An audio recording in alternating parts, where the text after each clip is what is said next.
Salut à tous, on se retrouve aujourd'hui pour une nouvelle vidéo sur le journal de l'année. Donc bien sûr, aujourd'hui, nous faisons celui du mois de juillet.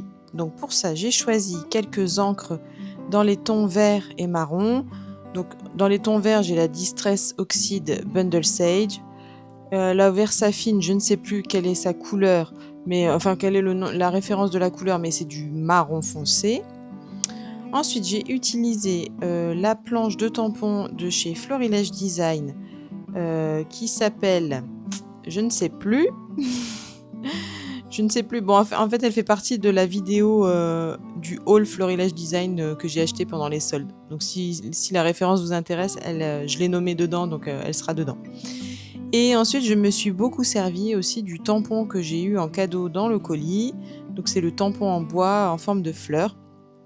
Alors j'avoue que j'ai eu un petit coup de cœur sur ce tampon parce que moi qui déteste découper les tampons, je trouve que celui-ci se découpe très très facilement parce que les bords sont assez simples à découper. Donc, donc celui-ci me plaît beaucoup. Et vous allez voir que je l'ai utilisé quasiment exclusivement sur ces 2 pages. Donc là, ce que je fais, c'est que je tamponne. Alors j'avais pas 2 pages de même texture. La page de couverture du mois de juillet, je sais plus quel papier c'est, mais ça doit être un papier recto verso, et la gauche est un peu plus est un vert mais très clair, et sur le papier de droite, c'est un papier texturé que j'avais trouvé chez Action dans les blocs texture en fait. Je trouvais que ce bloc était chouette parce qu'en fait, il y a beaucoup de c'est que des papiers texturés. Alors voilà, donc là j'ai mon support à aimant qui s'est mis sous ma plaque de tamponnage, ça a dû se coller ensemble. Les tampons, les aimants, ils sont plus dans le support, donc j'imagine qu'ils doivent se retrouver dans mon tiroir. Bon bref, oui, donc le bloc de papier texturé là, il est vraiment très très bien. Et c'est vrai qu'il faut que je pense à le sortir un peu plus.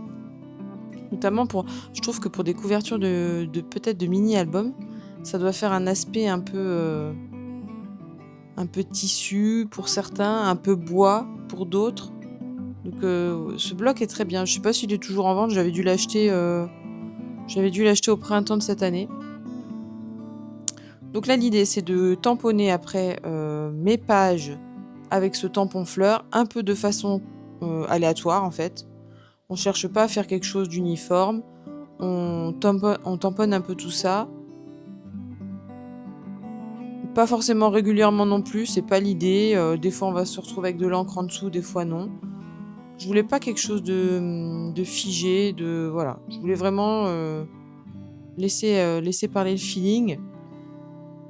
Ensuite, j'ai mis des petits tampons feuillage que j'ai depuis assez longtemps. Ça doit faire partie des premiers tampons que j'ai achetés. Donc, par contre, je sais pas du tout d'où ils viennent. J'ai aucune idée d'où ils viennent. De toute façon, au début, j'ai peut-être acheté sur AliExpress, peut-être. Je sais pas. Honnêtement, je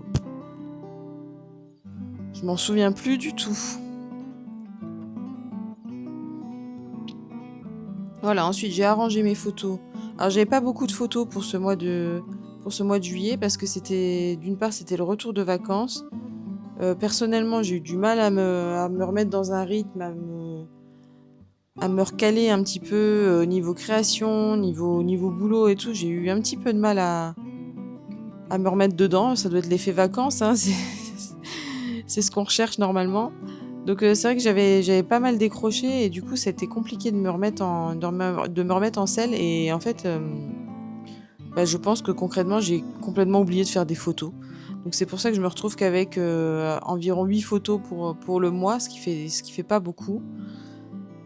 Et je me dis l'année prochaine, si je passe au Project Life à la semaine,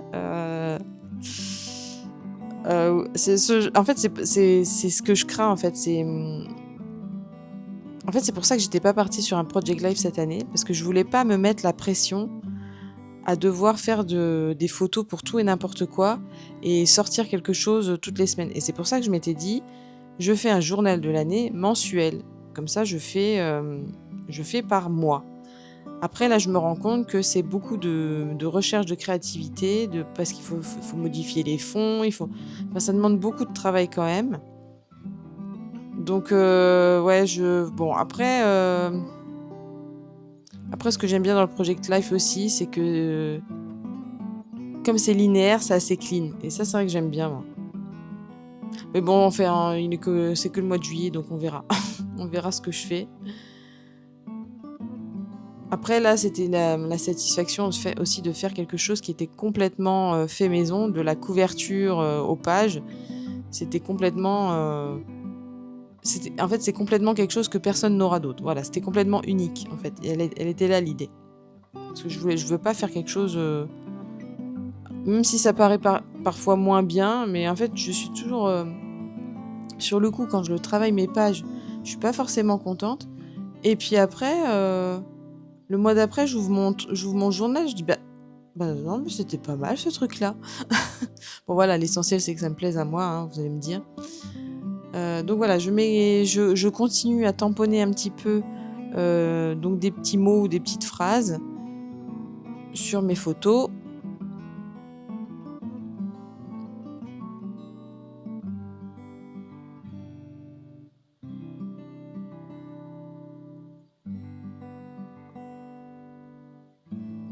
Là, je recomplète encore avec quelques feuillages, mais cette fois-ci en couleur marron pour faire ressortir un petit peu, comme les écritures en fait.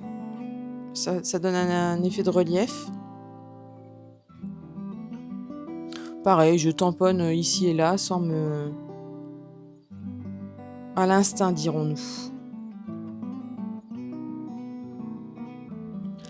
Voilà, ensuite l'idée c'était de tamponner cette fleur-là plusieurs fois pour pouvoir m'en servir comme embellissement de mes photos.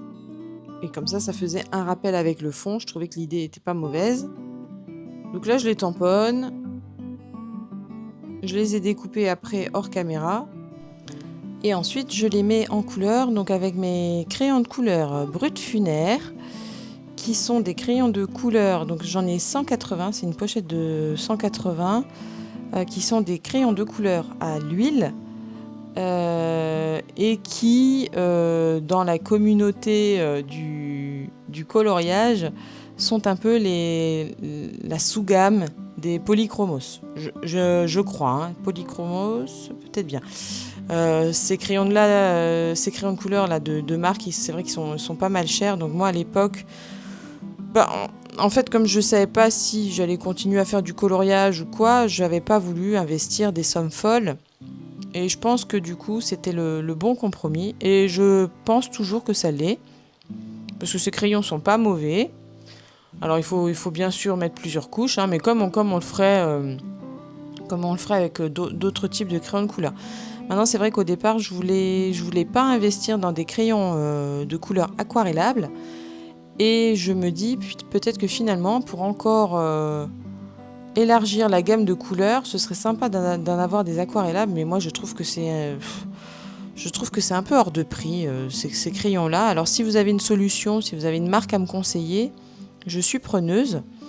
En attendant, ce que je fais, c'est que je colorie mes fleurs et ensuite ce que je fais, c'est que je repasse après un petit peu de feutre Tombow dessus. Comme ça permet de mettre un petit peu aussi de relief dans ces fleurs. Ensuite, je colle encore quelques embellissements qui me restent, que j'ai découpés avec la Cricut. Tous les petits feuillages blancs là et la petite fleur, ce sont des découpes Cricut. La petite étiquette là, ainsi que l'autre en face, ce sont des petites étiquettes que j'avais achetées chez Nose.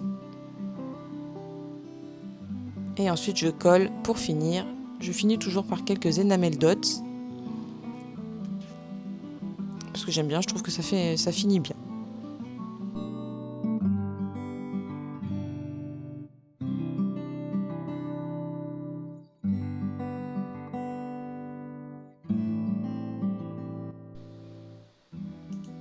Voilà, je vous laisse ici pour aujourd'hui. Si cette double page vous a plu, n'hésitez pas à liker et à vous abonner. Et on se retrouve à bientôt pour une prochaine vidéo. Allez, salut!